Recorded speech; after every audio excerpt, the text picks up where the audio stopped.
Bonjour à tous.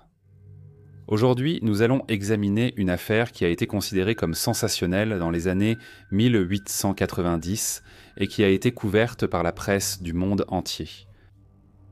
Nous commencerons en Grande-Bretagne et finirons en Australie.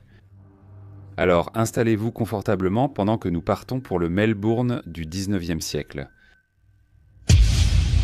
Frédéric Deeming est né à Ashby-de-la-Zouch, en Angleterre, le 30 juillet 1853.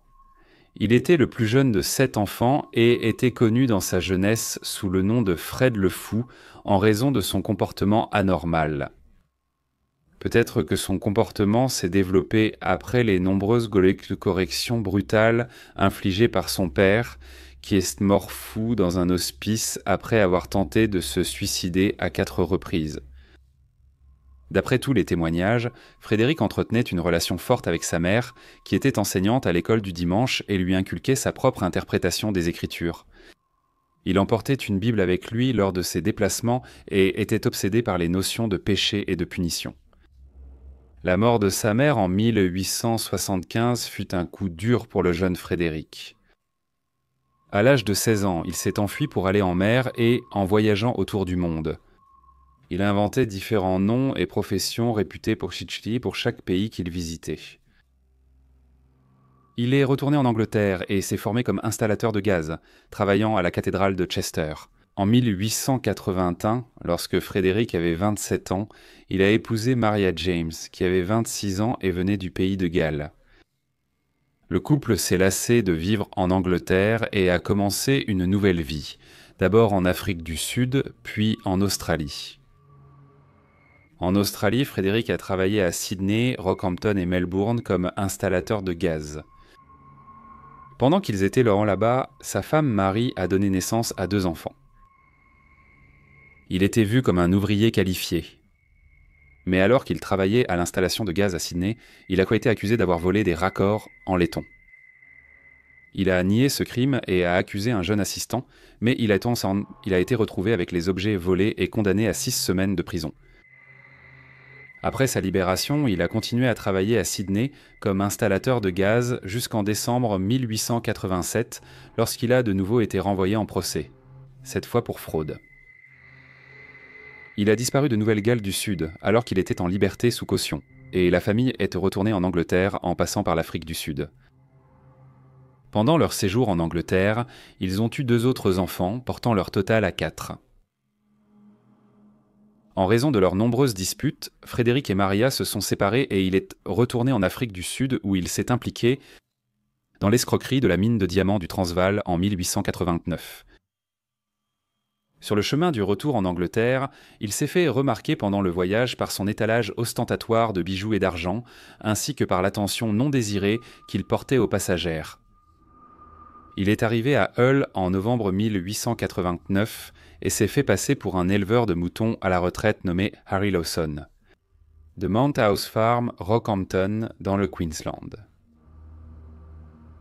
Le 18 février 1890, il avait épousé en bigamie une jeune femme nommée Hélène Matheson, la fille de 21 ans de sa logeuse, mais il a quitté Hélène et a disparu juste après leur lune de miel. Il est brièvement retourné auprès de sa véritable épouse et de ses 4 enfants, mais il s'est ensuite impliqué dans une escroquerie de jury et a rapidement quitté le pays en direction de l'Amérique du Sud. Il a été arrêté à Montevideo, en Uruguay, et ramené en Angleterre pour purger une peine de 9 mois de prison. Il a été libéré de prison en 1891 et s'est fait appeler Albert Williams, disant aux gens qu'il était un officier militaire en permission d'Inde. Il s'est réconcilié avec sa femme et a loué une maison à Ranehill, une petite ville juste à l'extérieur de Liverpool. Avant que sa famille ne le rejoigne là-bas, il a dit à la propriétaire que les sols avaient besoin d'être cimentés et qu'il s'en chargerait à ses propres frais. Il a passé les jours suivants à creuser une tombe et à mettre la terre dans des malles de voyage. Il a ensuite fait venir sa famille pour vivre dans la nouvelle maison louée, mais dans la nuit du 11 août, il les a assassinés alors qu'ils étaient en chemise de nuit, les frappant d'abord avec une hache puis leur tranchant la gorge. Il a passé la nuit à enterrer leurs corps et a enseveli sa famille sous le sol, les scellant avec du ciment, mais le lendemain, il a engagé un nettoyeur pour nettoyer la maison. Il a dit aux voisins que la femme et les enfants qu'ils avaient vus en visite étaient sa sœur et ses enfants, et qu'ils étaient à rentrer chez eux. Il a dit à ses frères que toute sa famille était retournée en Australie. Un mois plus tard, il a épousé la célibataire locale Emily Matters. Elle avait 27 ans et les jeunes mariés ont embarqué sur le Kaiser Wilhelm II pour Melbourne, en Australie, où il a installé leur maison dans la rue André, dans la banlieue sud-est de la ville. La veille de Noël de la même année, seulement 10 jours après avoir emménagé dans la maison, Frédéric s'est disputé avec sa femme. Alors, prenant une hache, il l'a assassinée puis l'a enterrée sous la demi-pierre dans la chambre et a recouvert le corps de ciment. Frédéric s'est ensuite enfui, quittant Melbourne pour Sydney, et a décidé de se faire appeler Baron Swanston. À Sydney, il a courtisé et demandé en mariage une jeune femme nommée Kate Ronsfell, mais sans succès à Sydney, il est vite parti en bateau pour se rendre à Fremantle, en Australie occidentale. Un peu plus de 2 mois plus tard, un locataire potentiel de la maison de la rue Andrew s'est plaint d'une odeur désagréable dans la deuxième chambre. Lorsque le propriétaire a soulevé la demi-pierre, l'odeur est devenue insupportable et la police a été appelée. Ils ont cherché plus loin et ont retrouvé le corps d'Emily Mater. Une autopsie a conclu que sa gorge avait été tranchée et que son crâne avait été fracturé par plusieurs coups. La police victorienne a interrogé les commerçants locaux et le propriétaire ainsi que l'agent immobilier de la maison ont établi un lien avec un certain Monsieur Williams, récemment arrivé d'Angleterre par bateau. La police a interrogé les passagers du Kaiser Wilhelm II qui se souvenaient des jeunes mariés.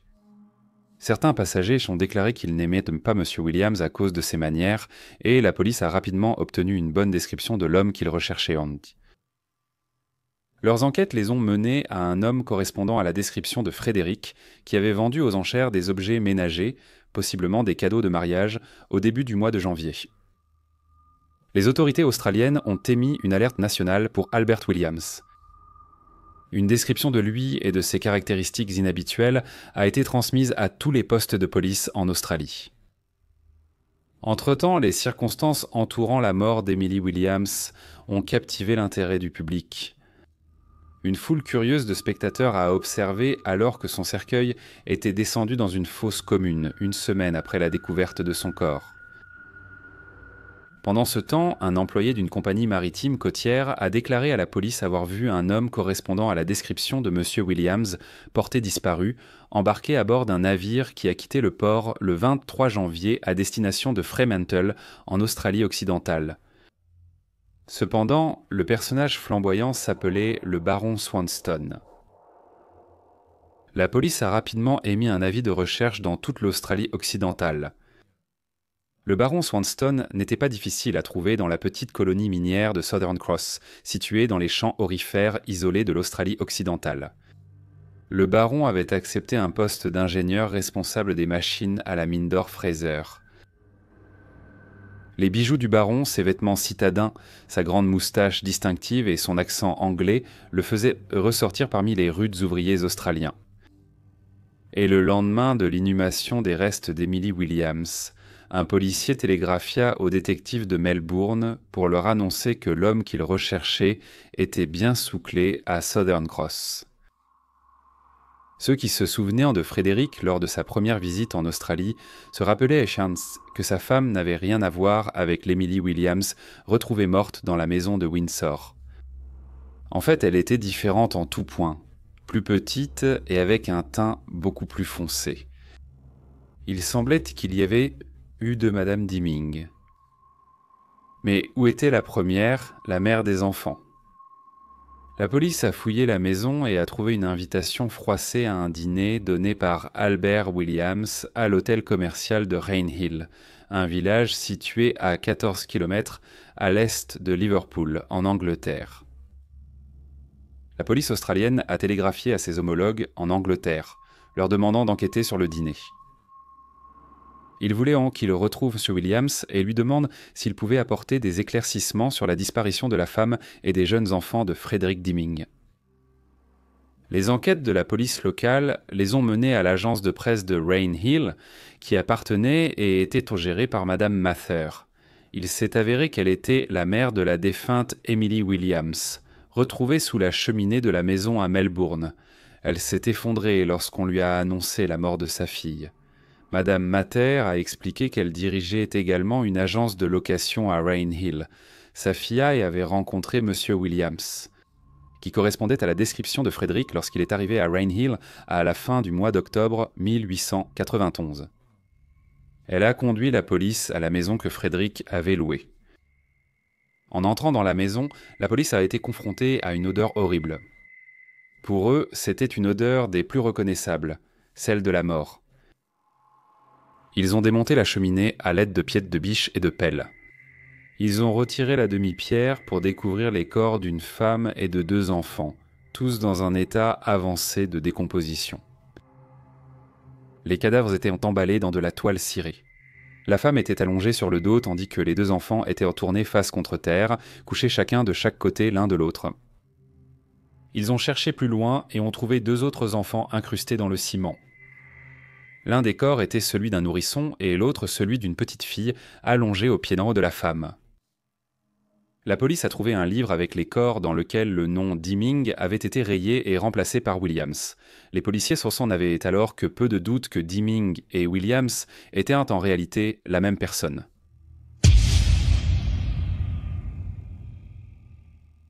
Les affaires de meurtre non résolues de Londres, qui ont eu lieu dans le quartier de Whitechapel entre 1888 et 1891, étaient encore fraîches dans l'esprit du public. Ainsi, les origines britanniques de Frédéric rendaient presque inévitable que la presse australienne avide de sensations l'accuse d'être Jack l'Éventreur. Cela lui a donné la notoriété qu'il recherchait peut-être depuis toujours, et il a été rapporté qu'il avait avoué avoir commis 2 des meurtres de l'Éventreur.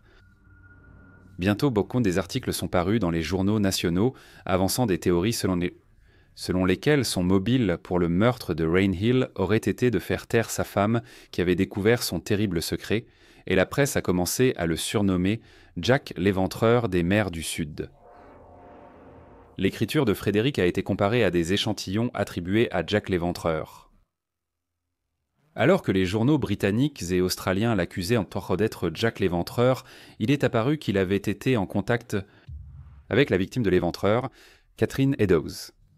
Il a été rapporté que Catherine avait écrit à Frédéric pendant ses voyages, bien que, comme beaucoup d'autres affirmations, cela reste également non prouvé.